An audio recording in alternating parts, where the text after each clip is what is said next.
Thanks for tuning in to the Orlando Museum of Art's new video series, Paintings and Pandemics. While the museum is currently closed to the public, we still believe our collection can truly inspire those who are watching at home.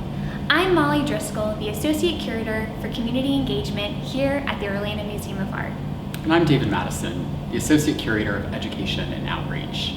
We are organizing this video series by selecting works in our collection whose creation dates correspond to past pandemics. That's not to say that the artists we are choosing to highlight were necessarily affected by these pandemics. Rather, we are simply thinking about historical context overall, both in terms of the time period of these past pandemics and for the artists who were creating at the time. It's probably worth noting that neither one of us is an expert in pandemics. No, definitely not. We're museum educators, we're not scientists. We're also not professional actors or used to being on camera like this. We much prefer to connect with our gallery visitors in person. So we appreciate you bearing with us as we try something new.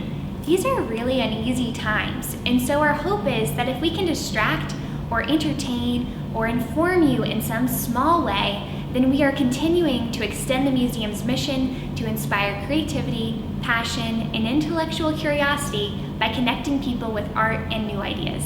You're right about uneasiness, Molly.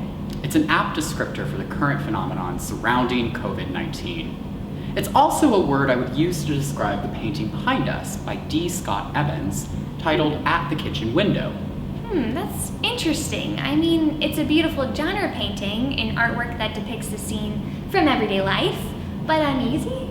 Oh, totally. It's really lovely. And, you know, for the first few years that I worked here, I would walk by this painting all the time and I would not pay it much mind. But then I was giving this slow looking tour where we spend about 10 minutes looking at each piece of art in the galleries, and a student asked if we could spend some time with this one. And we noticed and discussed details that I had never seen before, all of which seemed to contradict that superficial beauty that had caused me to initially look past this work. Oh, I get what you mean. To me, it's a haunting beauty. It lingers with you, and it keeps you guessing about what's sort of lurking beneath. Exactly. So on this tour, we started to notice things like the cracks in the ceiling plaster, or how the print is sort of slowly peeling off the wall, and then even the fact that she's really kind of looking out the window. Something has gotten her attention. We're just not sure what. I know exactly what you mean. When I've had children look at this painting, they always seem to comment on either the baby or the cat. They tend to pick out aspects of this piece that they themselves relate to, whether because they have a pet cat or a sibling who is still a baby. And speaking of the baby, many people at first glance think that it is actually a doll, but if you look closer, you begin to notice that the baby is holding up a spoon, an action that a doll simply cannot make. Right, all of these are important narrative details, ones that make this painting a rich story. Evan was well known for these genre scenes. Again, a genre painting is a depiction of everyday life that tells a story. They operate similarly to written narrative with characters and details that help establish the plot and tone of the scene. He's also a master at painting naturally, representationally. I mean, this painting looks almost like a photograph. It's so real. He actually explored that ability to create in representational manner to illusionary effect when he painted a series of trompe-l'oeil still lifes like this work, The Irish Question, from the Art Institute of Chicago's collection. Here, we see two potatoes suspended precariously on the wall by a string. What makes this a trompe-l'oeil is that it is painted with such detail that it looks like there are actually two potatoes hanging on the wall in front of us. It's an optical illusion. Painters usually completed these types of work as a testament to their talent and ability. But Evans, who loved featuring narrative details in his work, takes the trompe-l'oeil a step further by including the handwritten message, The Irish Question, tacked up next to the potatoes. It's a sort of social commentary, metaphorically referencing the concerning climate and the discrimination faced by the Irish in America during the 19th century. Isn't it sort of funny to think about The Irish Question in comparison to that work by Maurizio Cattelan that was displayed at Art Basel last year? Remember the banana duct taped to the wall? How could anyone forget? Maybe there's something to be said about artists tacking fruit up to the wall. Or in Evan's case, vegetables? Right, vegetables.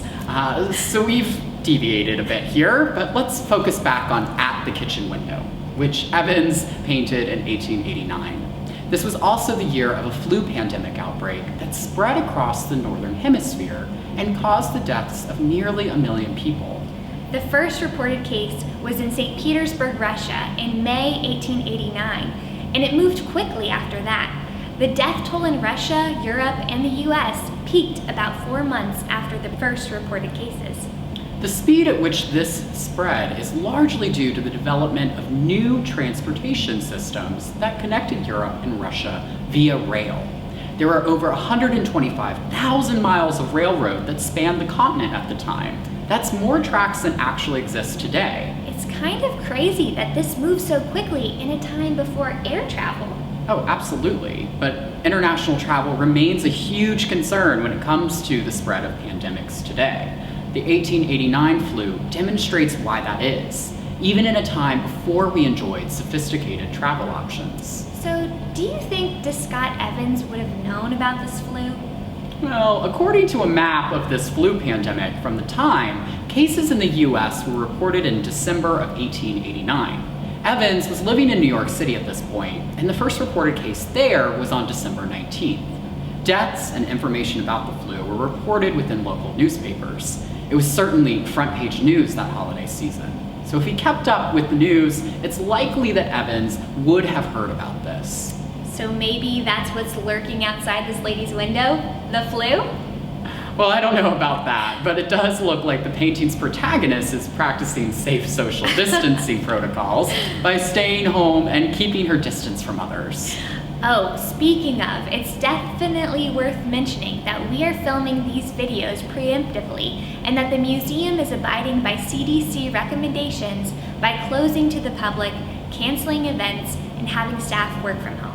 That's right. Like you, we'll be tuning in from home to watch these videos as they are released over the course of the next few weeks. Health and safety are the museum's top priorities. Always. So while the lady here might not have been social distancing in actuality, it is a fitting illustration of our current situation. News reports surrounding the 1889 flu also resemble those concerning COVID-19. Newspapers reported cases of royal celebrities who contracted the virus, including the Tsar of Russia, and shared about current cities faced with outbreaks. They also warned of hospitals becoming overcrowded, with patients suffering from the influenza. Certainly sounds familiar to the stories we are hearing today. Overall, this was one of the first pandemics to spread across the world in a time when modern global transportation and trade was just beginning to flourish. Our connectedness is certainly a social and economic benefit, but it does bear possible health consequences. We hope you've enjoyed this discussion. Be sure to let us know your thoughts in the comments section below. And if you haven't already, like and follow the museum's social media accounts for more exciting content, news about our reopening, and future events and classes that we offer. You can also show your support by donating via text message. Just text OMA to 71777 to make your contribution. Thanks for watching Paintings and Pandemics, brought to you by the team at the Orlando Museum of Art.